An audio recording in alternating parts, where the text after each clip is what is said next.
Now, the debate about an Indigenous voice to Parliament is really taking shape now. This is not a simple issue and we need to have a wide-ranging discussion.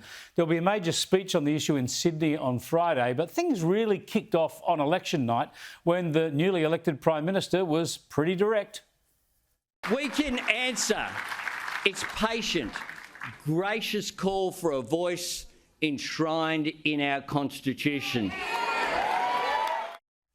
Interestingly, some wise voices within Labor are already warning that the Greens and other hard-left activists could derail this process by focusing on treaties and truth commissions. Better to focus on constitutional recognition and the voice.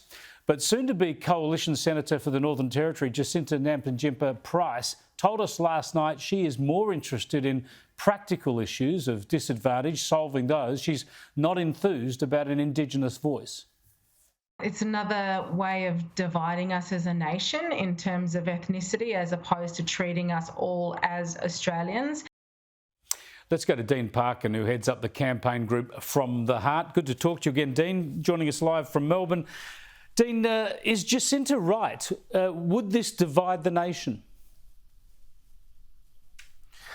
Actually, it's the very opposite, Chris. This is something that can absolutely bring the country together. We've been talking about this issue for a long time, and Chris, I know last night you also showed a video of the number of Prime Ministers going back a long time and certainly since John Howard that have said that this is something that the nation should do. This has been across the board for at least 15 years. There's been bipartisanship. Jacinta's own party has been part of that bipartisan commitment and continues to retain a bipartisan commitment to a referendum on Indigenous constitutional recognition. So, look, there's been a lot of division across the country over the last couple of years with things like COVID, and I think this is something, a very positive, a very practical reform and change that can bring the Australian people together. And look, it's all about practical outcomes, Chris. This is all about giving the voice of people in community who know their issues the best a proper seat at the table and a proper say over the issues that affect them. So it's got the practical, it's got the unifying, and people reckon that's a pretty fair thing. Yeah, I struggle with this argument that it divides the nation. I know the rationale behind it, but we've had Indigenous advisory bodies under all the previous governments, including the current one. They've always been made up of Indigenous people. So the idea that Indigenous people would actually have a say over those who provide that consultation to the government, to me only seems fair and reasonable. But there's an important point here, because you talk about all those Prime Ministers who have all backed constitutional recognition. Absolutely. John Howard, Tony Abbott, the lot. But they didn't back a voice. They backed some version of constitutional recognition. The key point at the moment, and let me pin this down with you, and that is whether constitutional recognition can happen now without a voice. It seems to me there's a very strong Aboriginal consensus that the only way to get constitutional recognition is by delivering a voice. That's right, Chris. That question of what form of constitutional recognition was one that took place for many years. And then after a while, everybody decided actually what we should do is we should ask the people subject to this recognition themselves, Aboriginal and Torres Strait Islander people, what they thought meaningful recognition should look like. And that process resulted in the Uluru Statement from the Heart. And the Uluru Statement settled the question. And actually, it reflects a lot of conversations that these politicians have been saying for a long, long time. We don't want symbolism.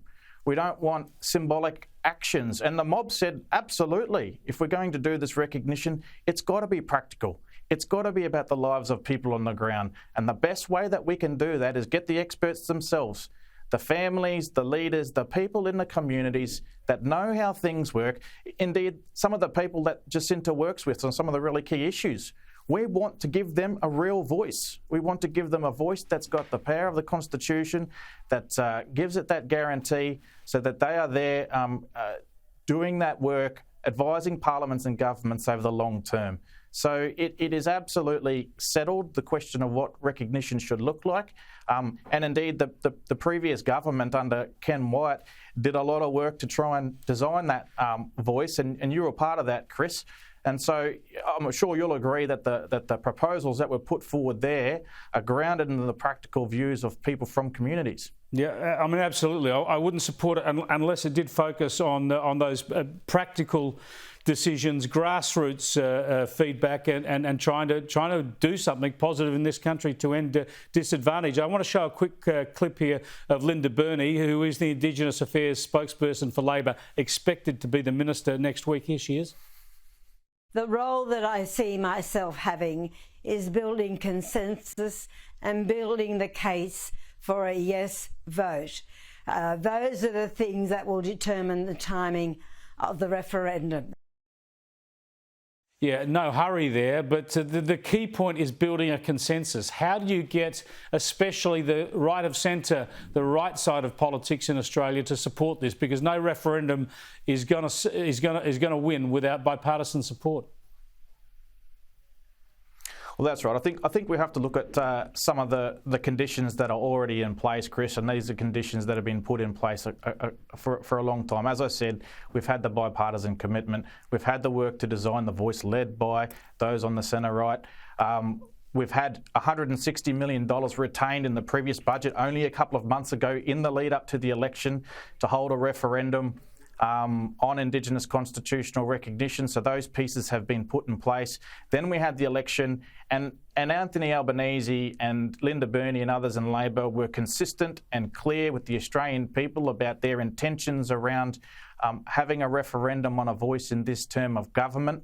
They took it to the people. The people had their say, and they've given them a very, very strong mandate. So I think we've got to acknowledge of all of that work that's happened before, the commitments that have been made on both sides of politics, the fact that the current government has a very, very clear mandate, and there's just a sense. There's just a sense that we've been talking about this for such a long time. We know that it's practical. We know that it'll bring the country together. Let's just get on with it. Thanks for joining us, Dean. I appreciate your input. Dean Parkin there, who's the director of From the Heart. The only thing I'd add there is that there have been many people on the Conservative side of politics involved on this along the way, right in the early stages, including Liberal politicians. So it's not an issue that Labor owns. Don't think it's an issue Labor owns. Labor's certainly supporting it now, but there are plenty of people on the right of politics who have supported it from the very, very early days.